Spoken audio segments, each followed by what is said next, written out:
남편이 세상을 떠난 지 2년이 지났을 때였습니다. 그날도 혼자 집에 앉아서 남편 사진을 보고 있었습니다.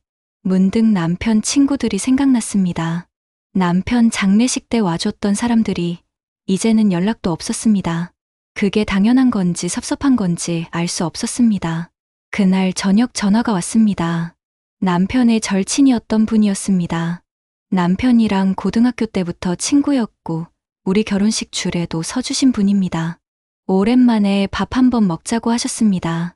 처음에는 거절하려고 했습니다. 남편 없는데 남편 친구를 만난다는 게 이상하게 느껴졌거든요.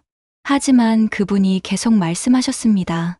형님 기일이 다가와서 같이 추모하고 싶다고, 형님 이야기도 나누고 싶다고 하셨습니다.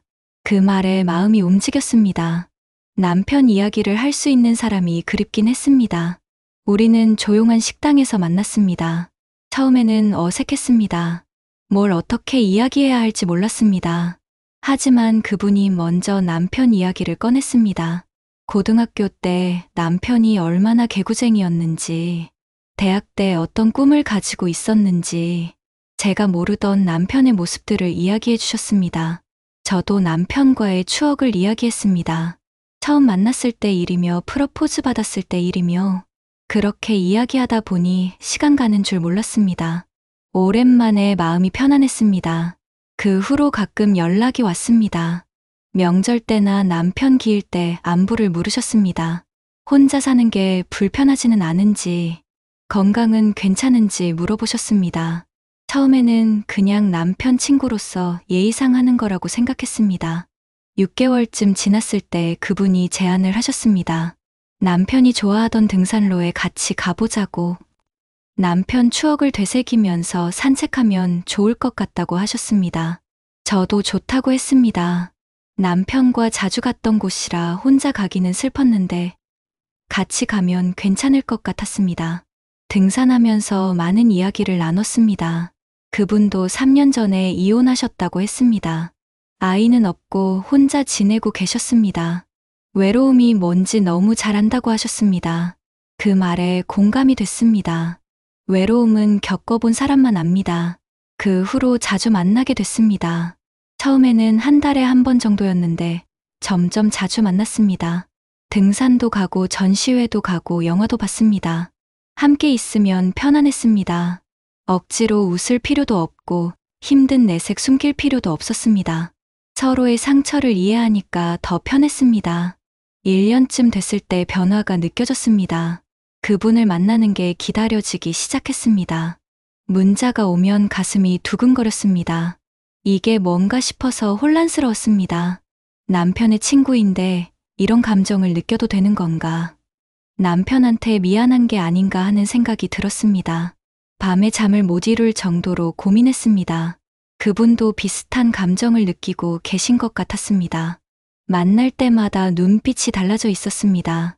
말투도 달라지고 행동도 조심스러워졌습니다. 하지만 서로 말을 꺼내지 못했습니다. 남편 때문이었습니다. 그분한테 남편은 평생 친구였고 저한테 남편은 사랑했던 사람이었습니다. 그 사이에서 우리는 어떻게 해야 할지 몰랐습니다. 어느 날 그분이 용기를 내셨습니다. 식사를 마치고 차를 마시는데 갑자기 말씀하셨습니다. 형님한테 정말 미안하지만 고백하고 싶다고, 저를 좋아하게 됐다고 하셨습니다. 하지만 제가 부담스러우면 이 말은 없던 걸로 하겠다고, 앞으로도 친구로 지내면 좋겠다고 하셨습니다. 저는 한참을 아무 말도 못했습니다. 머릿속이 복잡했습니다. 남편 생각도 나고 죄책감도 들었습니다. 하지만 동시에 그분한테 끌리는 제 마음도 부정할 수 없었습니다. 솔직하게 말했습니다. 저도 비슷한 감정을 느끼고 있다고. 하지만 남편 생각 때문에 죄책감이 든다고, 시간이 좀 필요하다고 말했습니다. 그분은 이해한다고 하셨습니다. 천천히 생각해보라고 기다리겠다고 하셨습니다. 그날 밤 남편 사진 앞에 앉았습니다. 오랫동안 이야기했습니다. 당신 친구를 좋아하게 됐다고, 이게 배신인지 모르겠다고, 하지만 외로움에서 벗어나고 싶다고, 당신도 내가 행복했으면 좋겠지 않겠냐고 물었습니다. 물론 대답은 들리지 않았습니다. 하지만 마음속으로는 남편이 이해해 줄 거라고 느껴졌습니다. 남편은 제가 행복하길 바랐던 사람이었으니까요. 2주 후에 그분을 다시 만났습니다. 제 마음을 전했습니다. 시작해보고 싶다고, 다만 천천히 가고 싶다고 말했습니다. 그분도 그러자고 하셨습니다. 서두를 필요 없다고, 평생 기다릴 수 있다고 하셨습니다. 그렇게 우리는 조심스럽게 관계를 시작했습니다. 처음에는 정말 조심스러웠습니다. 손 한 번 잡는 것도 조심스러웠습니다. 남편이 보고 있는 것 같아서 죄책감이 들었습니다. 하지만 시간이 지나면서 조금씩 편해졌습니다. 그분도 똑같이 느끼고 계셨습니다.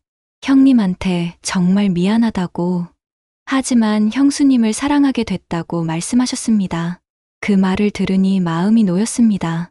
이 사람은 남편을 잊지 않으면서 저를 사랑하는 거구나. 남편을 배신하는 게 아니라 남편의 빈자리를 채워주려는 거구나 싶었습니다. 6개월쯤 됐을 때 남편의 다른 친구들한테 알려야 하나 고민했습니다.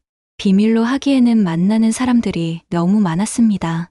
결국 남편의 가장 친한 친구 한 명한테 먼저 이야기했습니다. 예상과 달리 그 친구는 좋아했습니다.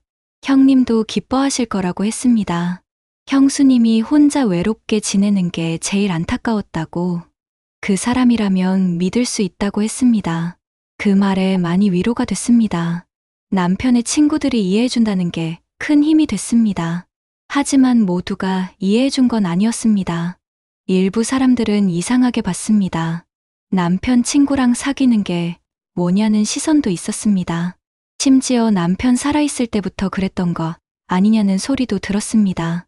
그럴 때마다 상처를 받았습니다. 하지만 그분이 위로해 주셨습니다.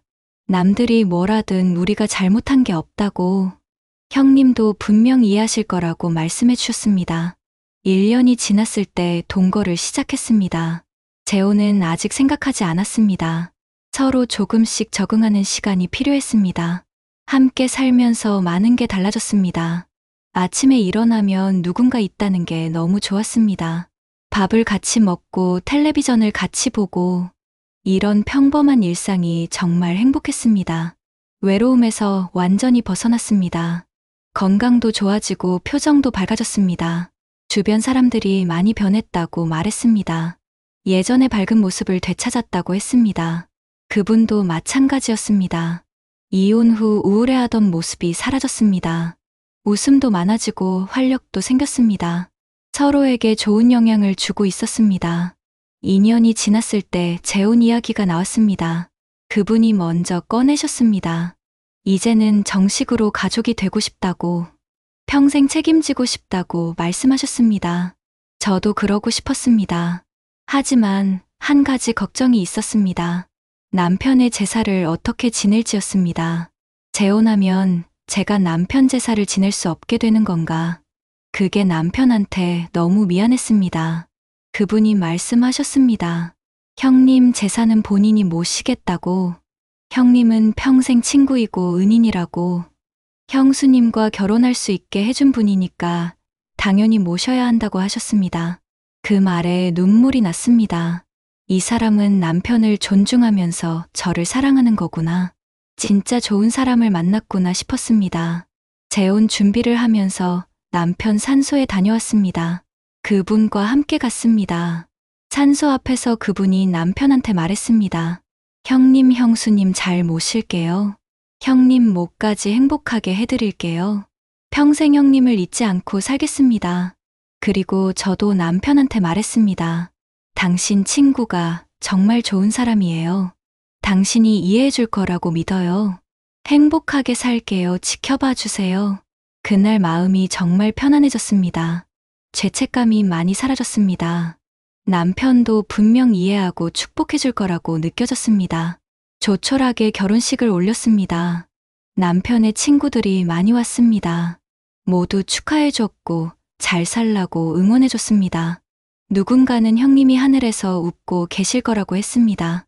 형수님이 좋은 사람 만나서 행복해 하실 거라고 했습니다. 결혼하고 나서 정말 행복합니다. 물론 가끔 남편 생각이 납니다. 문득 남편이 그리울 때가 있습니다. 하지만 그럴 때 남편이 옆에 있어줍니다. 아니, 지금의 남편이 옆에 있어줍니다. 형님 이야기해도 된다고, 형님 생각나면 말하라고 합니다. 그래서 편하게 옛날 남편 이야기를 합니다. 처음 남편과의 추억도 이야기하고, 그리울 때는 같이 산소에 갑니다. 이렇게 살 수 있어서 정말 감사합니다. 많은 사람들이 저한테 물어봅니다.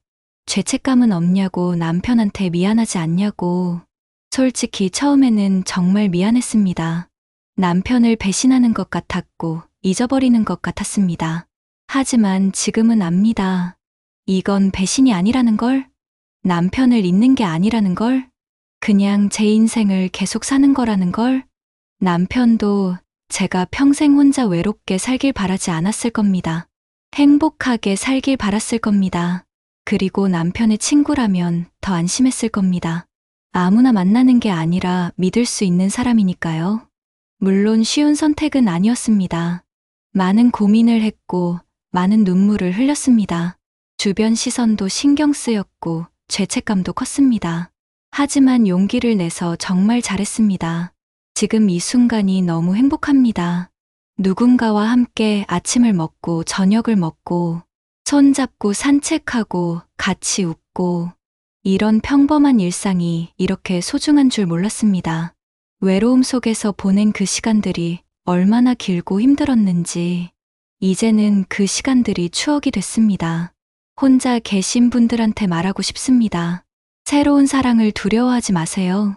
죽은 배우자한테 미안해할 필요 없습니다.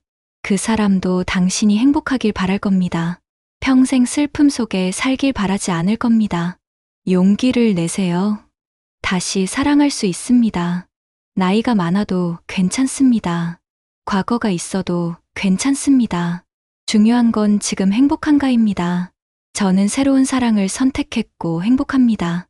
옛 남편에 대한 기억도 소중히 간직하면서 지금의 남편과 행복하게 살고 있습니다. 두 가지가 공존할 수 있다는 걸 배웠습니다. 과거를 잊지 않으면서도 현재를 살 수 있습니다. 그게 진짜 삶이라는 걸 이제는 압니다.